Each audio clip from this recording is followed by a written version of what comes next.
Hello दोस्तों, तो कैसे हैं आप सब। आप सबका स्वागत है मेरे अपने यूट्यूब चैनल सफरन पाथ में। तो दोस्तों, आपने तो बीआरओ का फॉर्म जो है वो भर ही दिया होगा, पर भरने के बाद भी क्या हो रहा है ना कि बहुत डाउट बन रहा है कि सर ये फॉर्म ठीक भरा या नहीं भरा है, ये OBC related, self declaration related, photo पे सिग्नेचर रिलेटेड। मतलब मैं जितना भी वीडियो बना रहा हूँ सबके नीचे बेसिक यही कमेंट आ रहा है, ठीक है। तो टोटल मैंने 7 जो कमेंट है, टोटल 7 कमेंट है, उसको मैं शॉर्ट लिस्टेड किया हूँ। ये हर एक वीडियो में रिपीटेड कमेंट है कि ऐसा हो रहा है, ऐसा हो रहा है। तो इस वीडियो में मैं वो सारे के सारे आपके डाउट जो है क्लियर कर लूँगा, ताकि आपको कोई और दिक्कत ना हो और आप अच्छे से समझ लो, ठीक है। तो वीडियो अपन स्टार्ट करते हैं, ठीक है। तो सबसे पहले जो डाउट बन रहा है स्टूडेंट का कि एडमिट कार्ड सबका आएगा या नहीं आएगा, तो ये वीडियो में मतलब ये डाउट को मैं एक बार अच्छे से आपका समझा दे रहा हूँ, ठीक है। तो दोस्तों, ये जो डाउट है ये अराइज़ कहाँ से हुआ, ठीक है। तो अराइज़ ये डाउट ऐसे हुआ कि बहुत सारे जो यूट्यूब वीडियो हैं, मतलब यूट्यूबर्स हैं, वो क्या कर रहे हैं, यूट्यूबर्स जो हैं वो क्या कर रहे हैं, अपना जो एक वीडियो बना दे रहे हैं कि इस बार सबका एडमिट कार्ड आएगा, कोई दिक्कत नहीं होगा। तो ये जो है सरासर गलत है, सबका एडमिट कार्ड नहीं आएगा। अब ये सब चीज़ जो है कि सबका एडमिट आएगा, ये सब यूट्यूबर कंपेयर कर रहे हैं अगली जो वैकेंसी आई थी, मतलब पिछले साल व्हीकल मैकेनिक, जो नोटिफिकेशन नंबर ये है, इससे कंपेयर कर रहे हैं।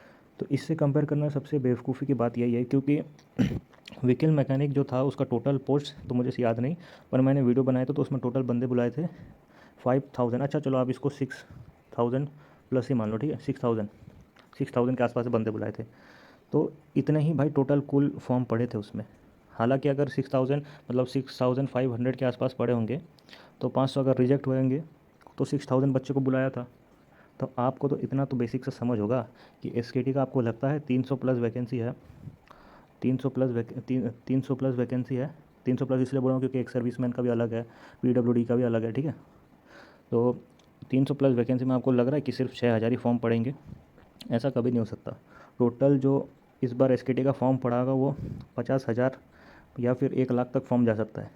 उसमें से क्या पूरे 1 लाख बंदे को बीआरओ कभी एग्ज़ाम देने बुलाएगा? अगर 1 लाख बंदे को बुलाएगा, ऐसे तो मैन पावर पे एग्ज़ाम होता है, तो एग्ज़ाम ही तो भाई आपका 1 से 2 महीने चलेगा।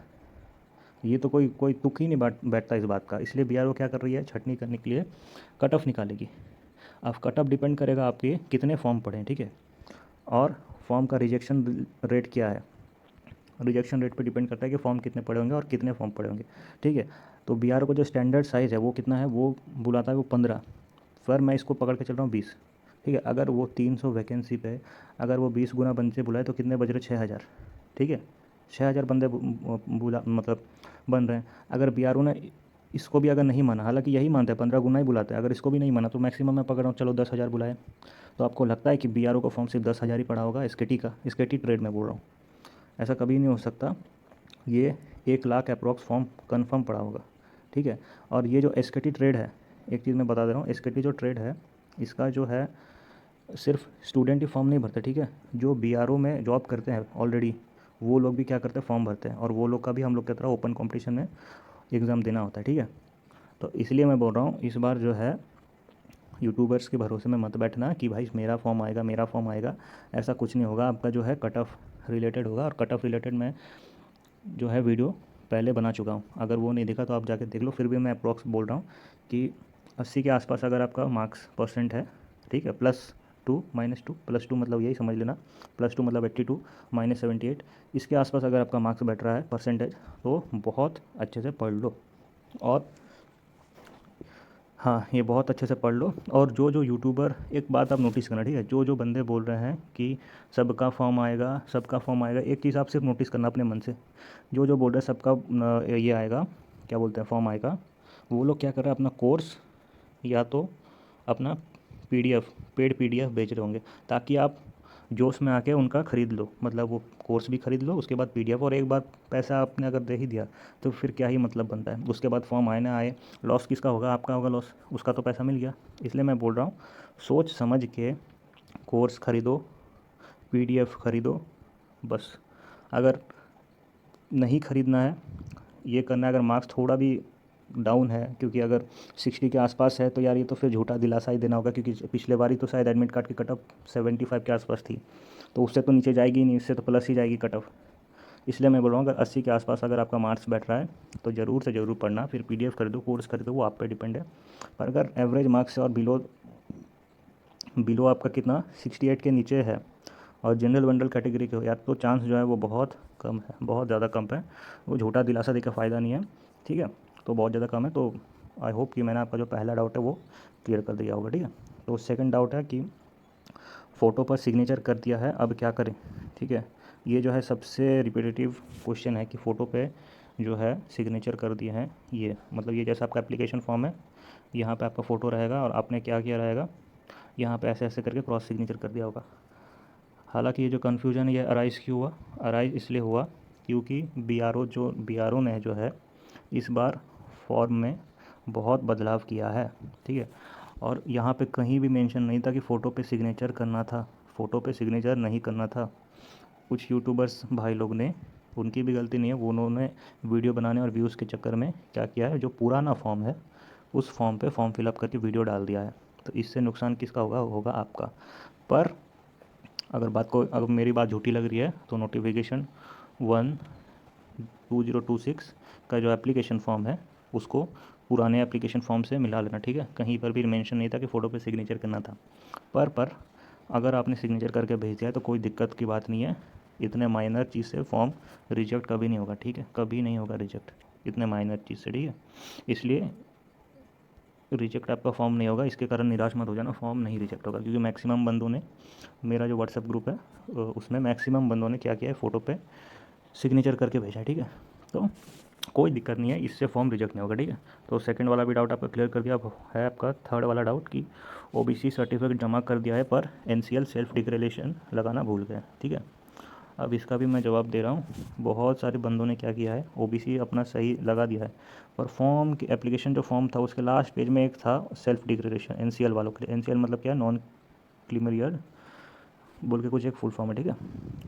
ये आपको ओबीसी का सेल्फ डिक्लेरेशन देना था, तो बहुत बंदों ने क्या किया, जल्दीबाजी के चक्कर में पूरा फॉर्म जो है वो पढ़ा ही नहीं, तो ये सेल्फ डिक्लेरेशन नहीं दिया।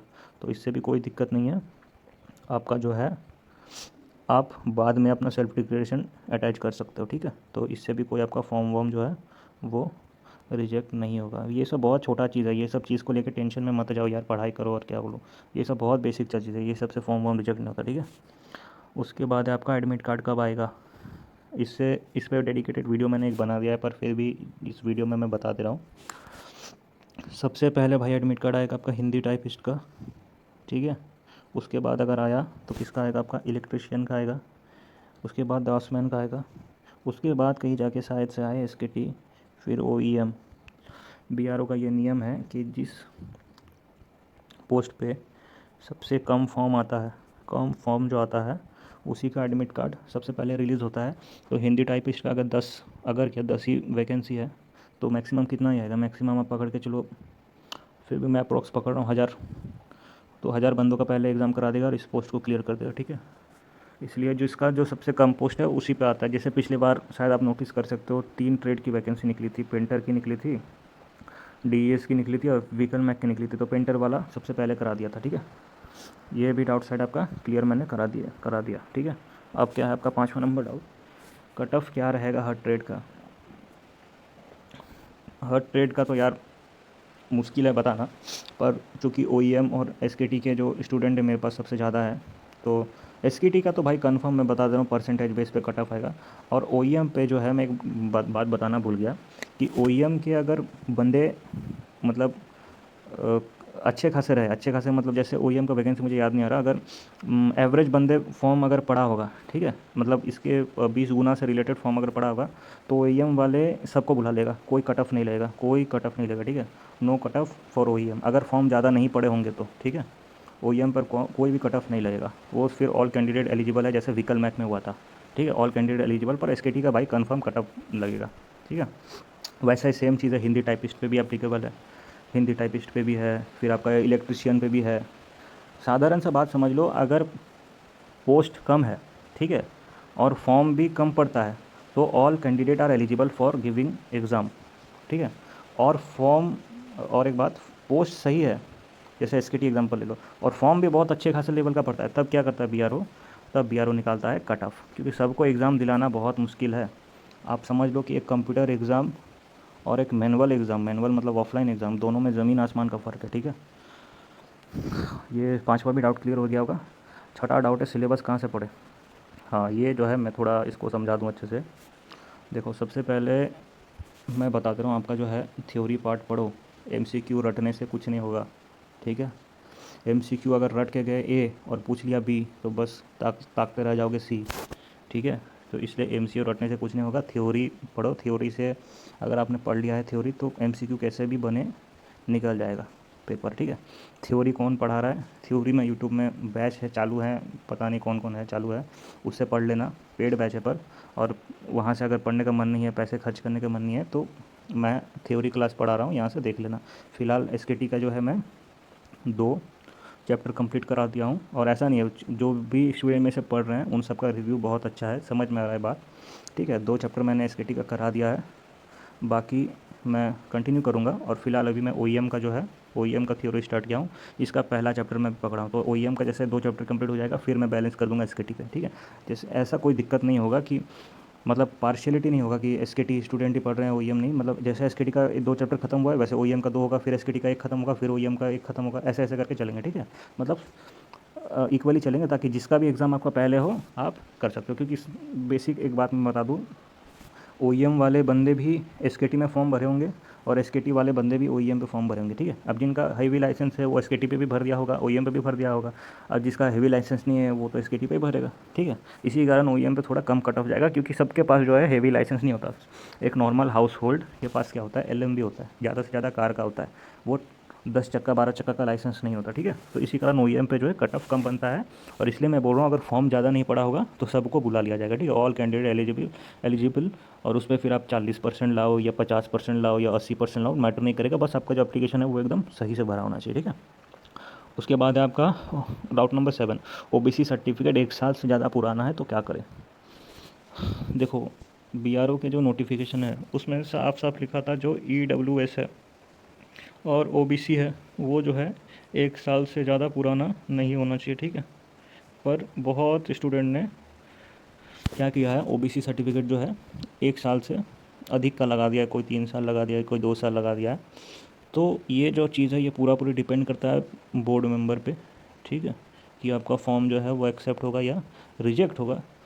पर मेरे को एक चीज़ लग रहा है, शायद से ये पॉसिबल चांस है कि अगर आपका परसेंटेज अच्छा है, ठीक है, तो आपको फिर अपनी कैटेगरी छोड़ के आपको उसको UR में डाल दिया जाएगा।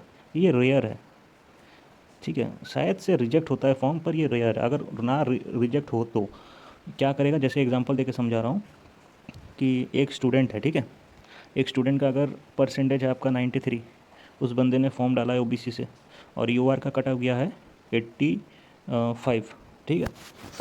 तो क्या होगा, शायद से मैं बोल रहा हूँ, तो अगर इसका जो OBC सर्टिफिकेट है वो 2 साल मान लो पुराना है तो इसको अपना कैटेगरी को त्याग करना पड़ेगा और वो फिर एज अ जनरल काउंट होगा, क्योंकि वो जनरल का कट ऑफ क्लियर कर रहा है, ठीक है। ये मैं रेयर केस बता रहा हूँ, रेयर केस। हालांकि एक बोर्ड मेंबर है, उन्होंने तो बोला है कि इन जिनका OBC 1 साल से ज़्यादा पुराना है उनका तो फॉर्म रिजेक्ट होता है, ठीक है। पर मैं रेयर बोल रहा हूँ, ऐसा हो सकता है, पॉसिबिलिटी है, इसको कंफर्म मान के मत चलना, ठीक है। इसलिए मैं बोलता हूँ फॉर्म जब भी भरो क्या करो, पूरा अच्छे से एक बार फॉर्म को पढ़ लो और फॉर्म को एक बार अच्छे से एनालाइज कर लो, ठीक है।